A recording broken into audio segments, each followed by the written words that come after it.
Ça a commencé. Ça a commencé, d'accord. Salut à tous, c'est Franck Descheneux. Bienvenue sur cette vidéo qui a commencé bizarrement. Mais on continue toujours notre cheminement sur la méthode Silva avec Damely Pasco sur cet ouvrage de Robert B. Stone. Donc, ça parle de José Silva, ça parle de la méthode.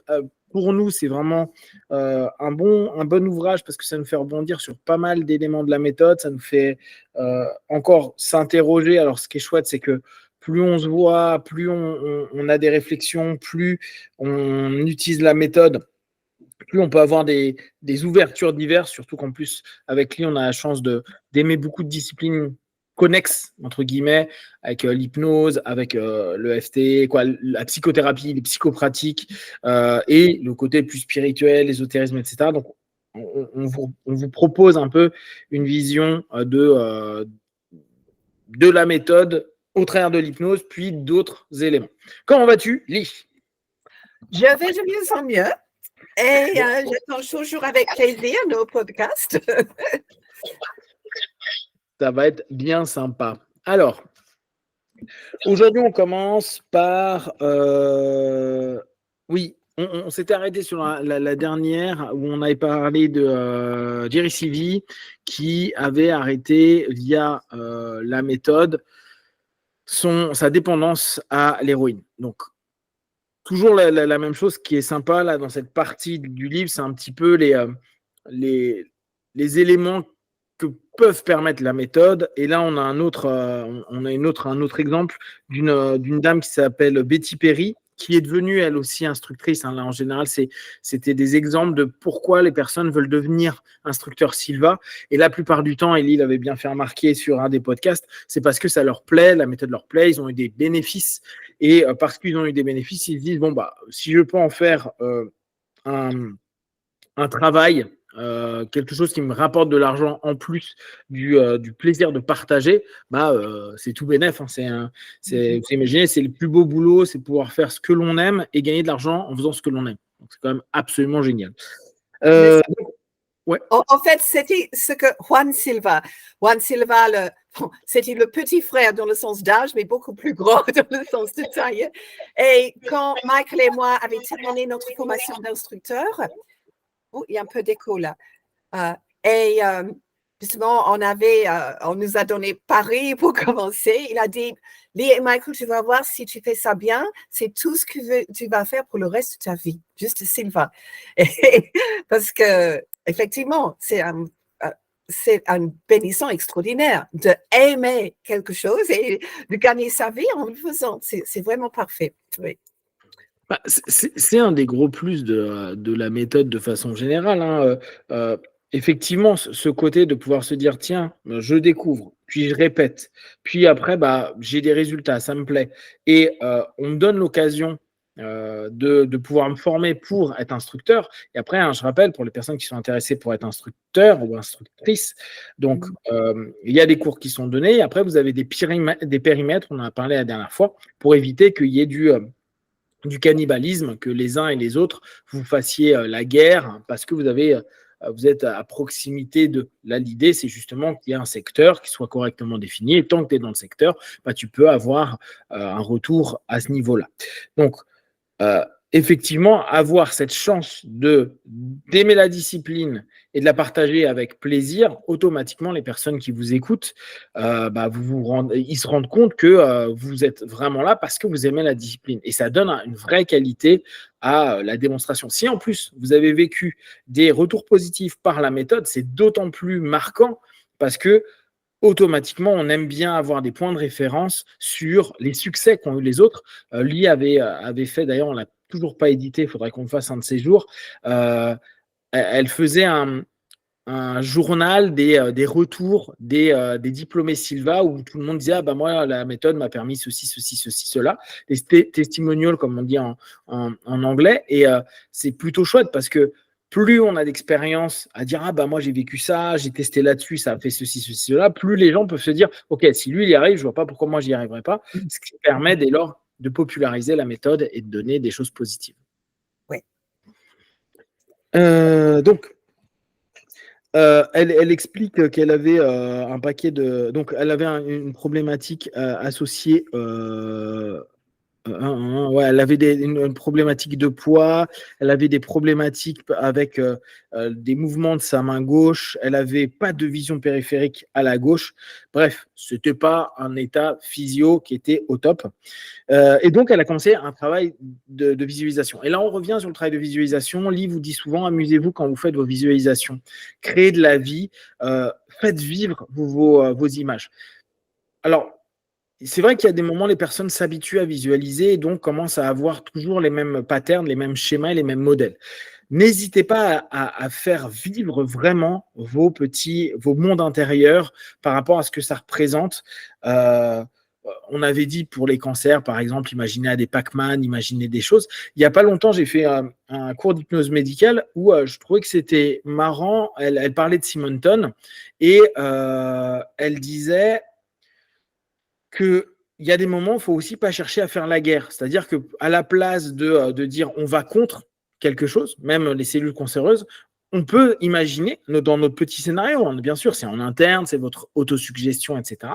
Mais on peut imaginer de tenter de faire une propagande chez les cellules cancéreuses pour qu'elles redeviennent amies et pas ennemies. Et j'avais trouvé que c'était intéressant, parce que c'est vrai qu'on a toujours eu, nous, dans la visualisation, un peu un côté guerrier, on va contre ce qui ne va pas. Et j'avais trouvé que c'était assez sympa, la notion de dire, bah ouais, mais tu peux aussi, si c'est ta manière de voir les choses, te dire, bon, bah là, à partir de maintenant, je vais commencer à aller voir chaque cellule où j'envoie des armées de négociateurs qui vont négocier petit à petit pour que j'ai plus de douleur, j'ai plus de problématiques à tel ou tel endroit. J'avais trouvé que c'était sympa parce que ça nous fait une thérapie des parties indirect, hein, mais j'avais trouvé que ça changeait un petit peu de ce qu'on connaît bien et que Simonton a très bien développé, de visualiser des trucs qui vont contre. Là, par exemple, elle disait, j'imagine des plombiers, des électriciens réparant les dommages cérébraux. Alors, c'est vrai, elle a raison, mais ce qui peut être marrant, c'est de se dire, tiens, je peux aller voir les trucs et peut-être voir un architecte pour que ensemble, mon cerveau décide, avec un architecte commun, de retravailler vers quelque chose. C'est intéressant de s'inventer des histoires qui nous parlent, hein, bien sûr, il ne faut pas faire parce que quelqu'un vous l'a dit, mais qui représentent pour vous, oh ouais, ben moi, le cerveau, c'est une architecture complexe, donc j'imagine des gens qui vont travailler ensemble ou si j'ai une maladie, bon, bah, c'est un message, donc je vais écouter le message, je vais dealer avec tout ça. C'est hyper intéressant dans le travail de visualisation. Tu avais déjà eu, toi, cet écho de se mettre en accord avec, par exemple, tes cellules cancéreuses pour qu'elles arrêtent d'être des cellules dissonantes? Tu avais déjà entendu ça ou écouté ça? De temps en temps, oui, parce qu'effectivement, on représente le système immunitaire et c'est Simonton qui en fait beaucoup, comme une armée ou des guerriers ou même Pac-Man qui dévore, etc. Parce qu'effectivement, c'est pour protéger le corps contre les assauts. Mais j'ai beaucoup de diplômés qui me disent, mais quand même, nous, on va préférer faire la paix que la guerre. Est-ce qu'on peut parler à nos cellules justement cancéreuses pour les convaincre justement qu'il faut changer de mission, il faut agir autrement, ou il ne faut pas se reproduire trop, etc. Donc oui, pour les gens qui n'aiment pas du tout l'idée de lutte, de conflit en fait, ils disent, mais moi, je ne veux pas imaginer un conflit dans mon corps. Je veux imaginer que tout se résout de manière paisible, amicale, etc., en harmonie, quoi. Et oui, je trouve que pour beaucoup de personnes, surtout si on sent naturellement, je n'aime pas l'idée de conflit, c'est beaucoup mieux d'imaginer une solution harmonieuse, quoi. Oui. Et c'est là où je trouve que faut que vous fassiez confiance à votre imagination. Parfois, on peut se dire, ouais, mais j'ai pas d'imagination. Mais posez-vous toujours la question en vous disant, mais qu'est-ce que tu conseillerais à un copain? Qu'est-ce que tu conseillerais à un enfant? Copain, parce que derrière, c'est quelque chose en général, on veut vraiment trouver la meilleure solution pour lui. Donc souvent, nous, on ne se donne pas la meilleure solution qu'on donnera à nos potes, hein. On est plus dur avec nous qu'avec les autres. Donc déjà, pose-toi la question à un pote, qu'est-ce que tu lui proposerais? Et à un enfant. Un enfant, qu'est-ce que tu lui ferais imaginer? Parce que comme ça, au moins, on sort, alors pour les hypnotistes, on sort du facteur de jugement, on est en train d'être hors facteur critique. Et à partir de là, on se donne la possibilité de. Bien sûr, il faut toujours qu'il y ait la croyance, hein, on revient toujours sur nos notions de base. Il faut vraiment qu'il y ait cette croyance dans ce que vous allez mettre en place pour que ça puisse fonctionner. Mais limitez pas votre notion par rapport aux images qu'on a pu vous proposer. Et quand quelqu'un dit « je n'ai pas d'imagination », c'est assez rare. Tout le monde a de l'imagination. Alors après, tout le monde n'est pas ultra créatif. Mais comme je vous dis, si vous prenez déjà « qu'est-ce que tu liras à ton meilleur pote » ou « qu'est-ce que tu dis à des enfants », vous allez déjà ouvrir une perspective beaucoup plus simple. Parce que vous n'allez pas vous dire « c'est pour moi, il faut que ce soit très sérieux, il faut que ça marche ». Partez toujours du postulat « je fais au mieux ». J'avance, je crois en ce que je fais, je mets en place un maximum de choses pour que ça puisse être avec une intention positive. T'es OK avec tout ça? Oui. Et pour revenir justement à Simonton, quand il a vraiment commencé à travailler sur visualisation, un de ses patients, quand il a demandé comment tu penses à ton cancer, a décrire un gros rat qui est en train de le dévorer. Et là, Simonton lui-même a dit, mais non, non, non, comme ça, tu donnes la puissance à ta maladie. Il faut que tu visualises les cellules cancéreuses comme malades, faibles, désordonnées. Donc, effectivement, on pourrait les traiter comme des enfants qui ont perdu un peu leur direction, qui ne savent plus comment faire, qui sont un peu révolutionnaires, mais personne ne les a pris le temps pour les expliquer comment ça devrait être. Donc, oui, donc même Simonton, il a reconnu à un certain moment que quelquefois les cellules ne sont pas des choses qui sont contre nous, mais qui sont simplement un peu perdues, quoi. Là, c'est quelque chose d'essentiel, c'est se rendre compte que quand on a un pathos, une problématique, on a un besoin. Et juste, c'est intéressant de garder ça, se dire, bah, là, j'ai développé quelque chose, une maladie plus ou moins importante, une pathologie plus importante. Quel est le besoin que j'ai? Le besoin que j'ai peut-être, alors après, quel peut être le signifiant de la maladie, mais là encore, il y a des moments où on va dire ça veut dire ça. Moi, je ne suis pas hyper fan de cette idée-là. Je préfère me dire quel est le besoin que j'ai. Déjà, rien que pour me sentir mieux, plus confortable vis-à-vis de mon pathos. Et après, quel besoin peut-être j'ai dû m'imposer, j'ai dû me mettre dans une contrainte pour peut-être prendre attention à un besoin. Beaucoup de personnes, après, ce n'est pas sur tous les cas de figure, mais beaucoup de personnes se rendent compte qu'ils ne s'écoutent pas assez, ils ne se respectent pas assez, qu'ils se dépassent trop, qui n'écoutent pas les signaux d'alarme, qui n'écoutent pas leur corps, etc. Ils ont besoin parfois de quelque chose d'assez dur pour se dire, bon, bah, je vais me reprendre en main. Je vais faire attention. En gros, j'avais besoin de faire attention à moi, à arrêter de fumer, à prendre attention à mon poids, à prendre attention à mon alimentation, à prendre attention au temps que je passe avec mes enfants, avec mes amis, etc. Et ils ne s'en rendaient pas compte. Et souvent, il faut se dire, qu'est-ce que j'ai besoin? De quoi j'ai besoin? Qu'est-ce que je veux? Qu'est-ce que je désire? Se rendre compte que le pathos, et là, comme tu disais, que Simonton avait mis en avant, c'est un besoin peut-être d'ordre, un besoin, en tout cas, la maladie, elle a besoin, si on prend le cancer, c'est des cellules malades, comme tu dis, désordonnées qui se démultiplient dans tous les sens. Mais il y a peut-être un besoin d'ordre. En tout cas, juste pour la maladie symboliquement. Ça ne veut pas dire que dans votre vie, il faut forcément de l'ordre, mais peut-être. Et ce qui est intéressant, c'est toujours se poser la question de quoi j'ai besoin. J'ai besoin de quoi pour guérir? J'ai besoin de quoi pour être mieux? J'ai besoin de quoi pour améliorer mon quotidien? J'ai besoin de quoi? Et reprendre conscience de nos besoins, c'est hyper précieux parce que ça nous permet de nous poser les bonnes questions et pas simplement c'est quoi mon envie, mais qu'est-ce que j'ai besoin? Le besoin est bien plus profond que l'envie. Donc à partir de là, on se pose des questions qui sont complètement différentes. Donc,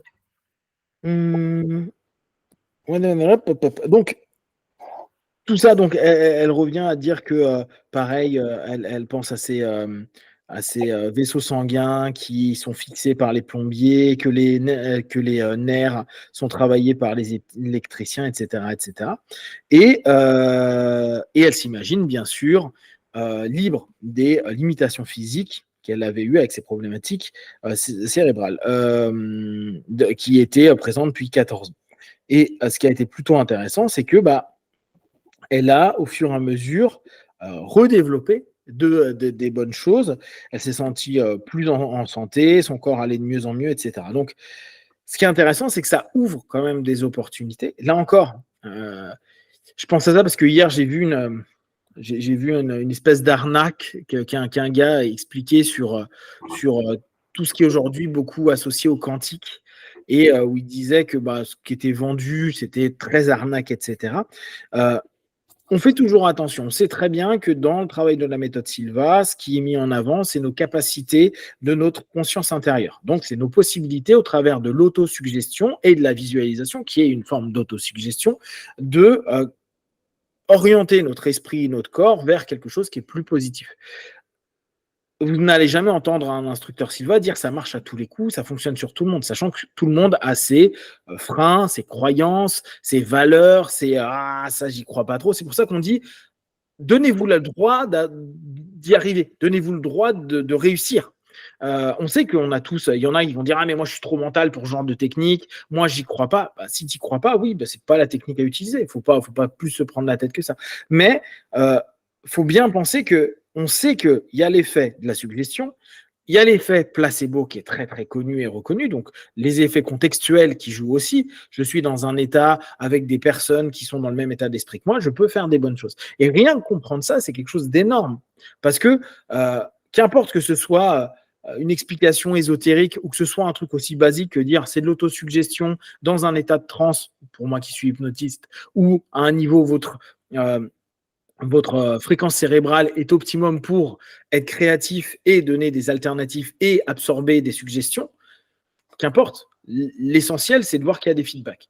Mais ne partez pas du truc à se dire c'est révolutionnaire. Surtout, ça peut faire des choses révolutionnaires, incroyables pour vos vies, mais aucun instructeur vous vendra ah non, mais tu as ça, tu ne l'auras plus après avoir testé notre méthode. Non, non, non, c'est un travail. Il y a du bien là quand Robert vend ça, propose ça, c'est pour dire regardez les choses remarquables qui se passent. Mais tout le monde n'a pas vécu des trucs aussi importants et pour autant, ils peuvent être super satisfaits. Quelqu'un qui dit ouais j'arrive pas à dormir depuis 3 ans, pas dormir, hein, tout est relatif, mais je dors très mal et que d'un coup avec la méthode il dit je fais des nuits maintenant de 6 heures et la personne va être super contente. C'est pas le truc révolutionnaire, genre je bougeais pas et je bouge maintenant, mais c'est déjà absolument génial. Et je pense que revenir sur le fait que, on pourrait se dire les miracles du quotidien, on peut le faire. On peut avoir des petites choses dans le quotidien qui pourraient nous paraître anodines. Mieux manger, mieux dormir, mieux prendre conscience de son quotidien, ça paraît pas grand-chose. Et pour autant, ça peut changer une vie complètement en termes de qualité, en termes de retour vers soi, en termes de solutions.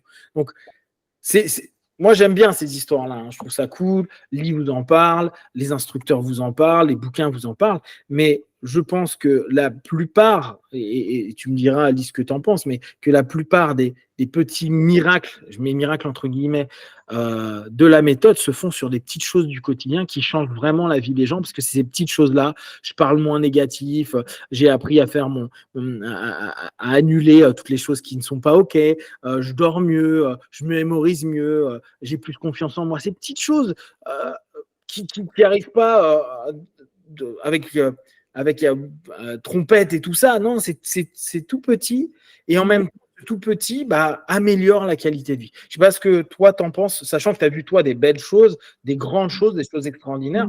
Et globalement, les retours que tu as, c'est des grandes choses ou c'est des trucs, je vais mieux là-dessus, ou j'ai plus ceci, j'ai plus cela. Comment toi tu le perçois et quels sont tes retours là-dessus?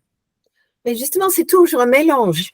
Et même quand les gens atteignent quelque chose d'extraordinaire, il y a vraiment un changement de leur vie, c'est pas un miracle, c'est vraiment quelque chose qu'on travaille. Je pensais justement à une femme médecin, en fait, qui est arrivée faire le cours et franchement, elle avait l'air malade, comme tout, le visage gris, haggard, etc. 6 mois après, elle revient pour répéter, transformée, radieuse, etc. Et elle me dit, Lee, je dors. Parce que justement, elle avait vraiment des gros problèmes d'insomnie. Mais quand je lui ai demandé de faire un témoignage au groupe, justement, ça lui a appris nuit après nuit après nuit de persévérance avec la technique et ça marchait un tout petit peu à la fois, mais elle a persévéré parce qu'elle voyait que chaque fois ça s'améliorait. Et je crois que ça, c'est important à comprendre. Tu peux pas... Oui, c'est vrai, il y a certaines techniques qui semblent être magiques, mais on ne va pas transformer quelque chose qui est quelque chose de très, très long terme dans une seule nuit. Et il faut vraiment qu'on s'applique et on travaille. Mais là, oui, effectivement, ça a transformé sa vie, mais parce qu'elle s'est engagée à bien pratiquer régulièrement. Donc, on revient souvent à ça, hein, c'est parce que je pense qu'un des points, et à chaque fois je le répète, qui est basique et qui est nécessaire à la méthode, c'est de vous dire, la méthode, elle fonctionne bien, mais travaillez quotidiennement, ne serait-ce que votre méditation dynamique. Même si vous n'avez rien de spécial à demander ce jour-là, même si cette semaine ou ce mois-là, vous n'avez rien de spécial, votre vie est plutôt OK, profitez-en. Prenez 5 minutes de relaxation 3 fois par jour. C'est tout. Cherchez pas autre chose.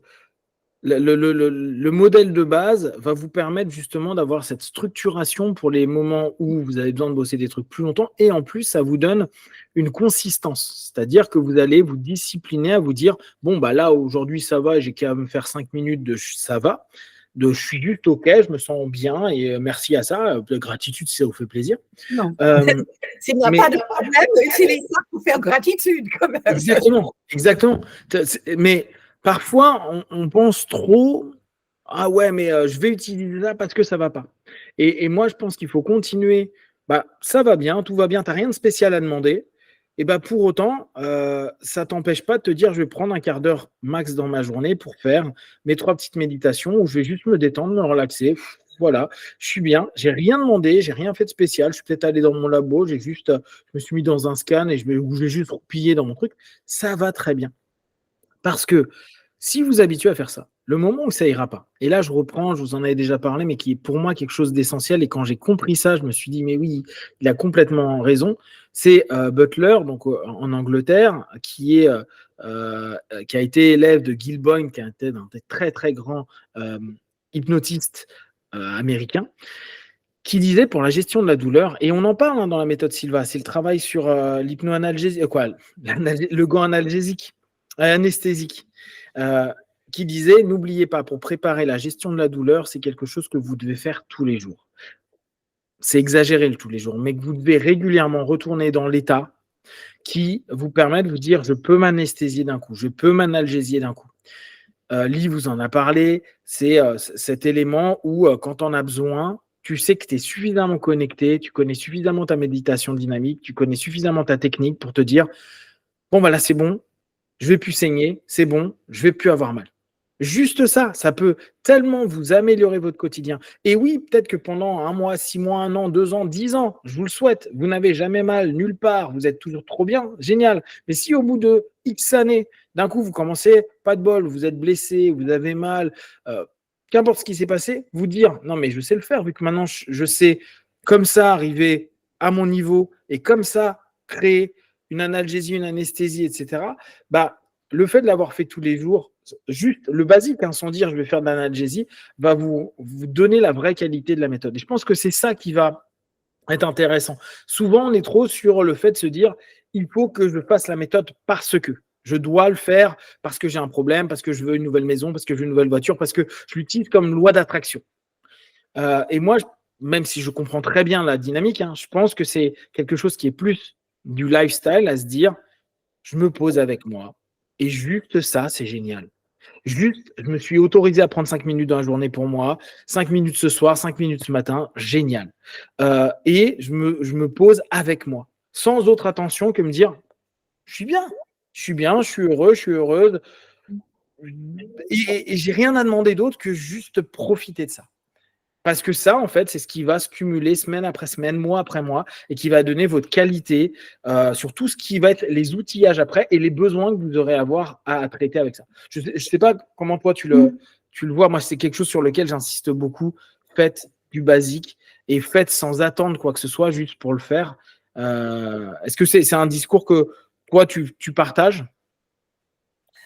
Absolument. Ça implique un tout petit peu ce qu'on enseigne aussi en pleine conscience. Juste prendre le moment pour être soi-même, être contente d'être soi-même. C'est très précieux. Ouais, mindfulness, c'est vraiment quelque chose de très, très bien aussi. Hein. Alors, un de ces quatre, il faudrait qu'on papote un peu méthode Silva et pleine conscience. Pourquoi je trouve que c'est intéressant? Parce que n'oubliez pas, une des spécificités qu'a eu Silva, et d'ailleurs, vous allez voir, ça tient en compte ce que je vais vous dire juste après, où il recompare la méthode Silva à l'auto-hypnose et où il critique l'auto-hypnose. Vous imaginez que ça m'a mis comme ça, j'étais pas content. Mais si on reprend dans l'idée de ce que voulait José, José, il avait pour idée que l'hypnose, de façon générale, mettait les personnes dans des états passifs.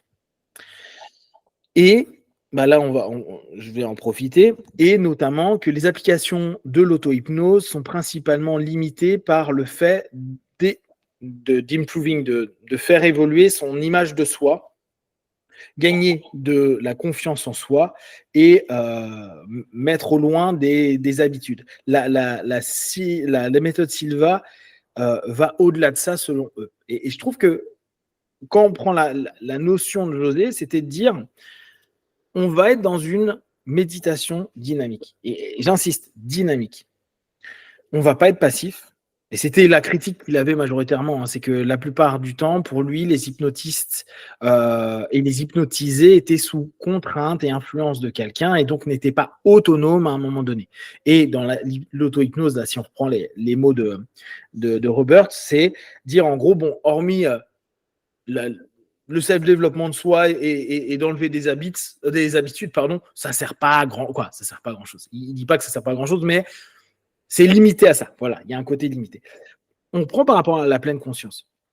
L'idée de la méditation dynamique, c'est pas d'être dans un truc qui est complètement fermé, cloîtré, où on fait plus rien. Au contraire, on est dans un dynamisme cognitif, expérimental en interne, qui se rapproche du principe de se dire, OK, là maintenant, je prends conscience des choses. Je suis actif dans ce qui est ma méditation.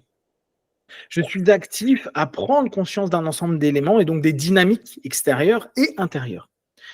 Quand on y pense, la méthode Silva est très mindfulness sur plein de choses parce qu'elle n'est pas forcément orientée que sur du solutionniste à un moment T. Elle est aussi orientée sur juste vivre cet instant pleinement et être dans cette notion. Et je trouve qu'il y a un lien dans la spécificité méditation dynamique de José qui rapproche de ce qu'on connaît en mindfulness et l'intention de mindfulness. Je ne sais pas comment toi tu le perçois à ce niveau-là. Déjà, dans la relaxation profonde, quand on fait la relaxation de la tête vers le pied, moi, je trouve ça très, très proche en mindfulness parce que tu dis, bon, concentre-toi sur ton cuir chevelu. Et qu'est-ce que tu ressens, justement? Peut-être une sensation de picotement, de vibration, etc. Et on devient vraiment conscient de chaque partie de son corps. Normalement, on l'ignore. Okay? Et on fait ça pour tout le corps. Déjà, ça, c'est très proche. Et il y a aussi, le fait que dans beaucoup de situations, oui, on fait Silva très activement, c'est parce qu'on veut obtenir quelque chose. Mais quand on arrive à la deuxième partie du cours, quand on fait 303 et on se met à l'intérieur d'une feuille, par exemple, ou à l'intérieur d'un animal, là, on est aussi en train de produire une sorte de conscience. C'est pas exactement pleine conscience parce que ça, c'est soi-même. Mais là, on est en pleine conscience de sa connectivité avec tout ce qui vit et vraiment l'énergie est l'essentiel de quelque chose d'autre qu'on peut percevoir comme si en nous-mêmes, quoi. Donc, ça touche à beaucoup, beaucoup d'autres choses. Et en fait, là, justement, pendant que tu parlais, ça m'a expliqué un petit peu pourquoi j'ai certaines techniques en hypnose qui sont mes préférées. Effectivement, ce sont des techniques où il y a une interactivité. C'est très rare que moi, en tant qu'hypnotiseur, je vais juste, voici les suggestions, tu es ceci, tu es cela, etc. Moi, je fais régression à la cause, c'est le sujet qui me donne la réponse. J'adore thérapie des parties. C'est la partie de lucidité qui me donne la réponse. Donc, c'est vraiment, c'est l'hypnose profonde, mais c'est dynamique quand même. J'aide le sujet à mettre en contact avec lui-même, avec son intérieur, et puis, donc, il découvre lui-même. Donc, je crois que c'est Sylvain, en fait, qui m'a fait sentir je suis plus à l'aise avec une forme de conscience où on reste quand même actif soi-même, même en profonde hypnose. Ouais, on va revenir dessus sur l'autre partie, mais en fait, dans ce que tu dis là, on le sait. Tu te souviens, j'avais listé José tous les livres qu'il avait lus, en tout cas les principaux auteurs et avec qui plus ou moins il s'était formé.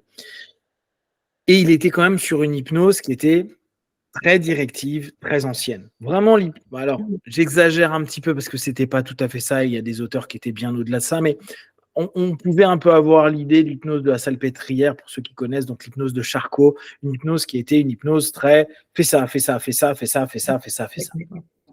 Il a plus ou moins gardé ça, même si pourtant il a étudié du Hellman, du Erickson, etc. Mais souvenez-vous, il a quand même étudié avant les années 50. Et avant les années 50, après, il y avait des gens hors du commun, hein, mais de façon générale, il y avait Kruger, par exemple, en hypnose dans les années 50, qui était incroyable. Il faisait déjà des hypno-naissances, hypno-birthing, sans anesthésie, quoi. Bon, il était... Mais Kruger était un mec à part, on va dire. Erickson commençait à se faire connaître. Hellman n'était pas encore vraiment connu, n'était pas revenu sur le devant de la scène en hypnose. Donc, c'était pas encore un grand moment d'hypnose, donc on peut imaginer qu'il a lu des bouquins entre les années 1900 et les années 1940-50, et que là, bah oui, factuellement, c'était une hypnose qui était dure, qui était raide, qui était rigide, et que derrière, ils se disent, oui, l'hypnose est simplement j'impose quelque chose et que l'autre est passif, parce que acceptant les suggestions, voire même n'ayant pas vraiment conscience qu'il accepte des suggestions, donc vraiment ultra passif. Je comprends qu'ils ressortent ça. Régulièrement, c'est quelque chose où je me dis, je comprends, c'est de l'hypnose qui est, on va dire, classique en parallèle avec ce que la sémantique qu'on utilise maintenant avec Brice et qu'on partage vraiment beaucoup, l'hypnose moderne qui serait deuxième partie du XXe siècle et actuelle. Moderne dans la notion où, justement, très interactif, où on veut que ça vienne du partenaire, même si parfois on fait des petits forçages parce qu'on voit qu'il y a une résistance, mais factuellement, on veut que ça soit le partenaire, celui qui vit la session, qui puisse faire émerger les choses. Et là-dessus, on retrouve en fait le côté moderne de José. À dire non, vous trouvez vos solutions, vous trouvez plein de choses, et c'est là où on voit l'influence inconsciente que José a pu avoir au travers de la psychologie et indirectement de la psychanalyse, à dire les réponses sont en vous, vous êtes capable de trouver vos propres réponses. Donc, c'est là où on se rend compte qu'il y a une vraie culture. Je ne sais pas si philosophiquement, j'ai rarement lu des trucs sur la philosophie, vu qu'il était très religieux, donc c'était plus lié à la religion, sa philosophie. Par contre, d'un point de vue psycho, vu qu'il a beaucoup lu la psycho, automatiquement dans les années, imaginez bien, des années 15, 11 en l'occurrence, jusqu'aux années 50, c'était quand même très psychanalytique, même aux États-Unis, avec des influences venant des élèves comme Adler, de Freud, qui sont arrivés aux US, etc., etc. Donc, je trouve que c'est hyper intéressant. On va, dans un deuxième temps, reparler de tout ça parce que, justement, il est en train de critiquer l'auto-hypnose. Donc, on va recadrer tout ça tranquillement. Si déjà vous avez des questions et des remarques, vous les partagez sur Facebook, YouTube. On y répondra le plus rapidement possible. Comme d'habitude, de tout ce qu'on propose, ne prenez que ce qui est bon et juste pour vous. Testez, observez, analysez et concluez. Be one.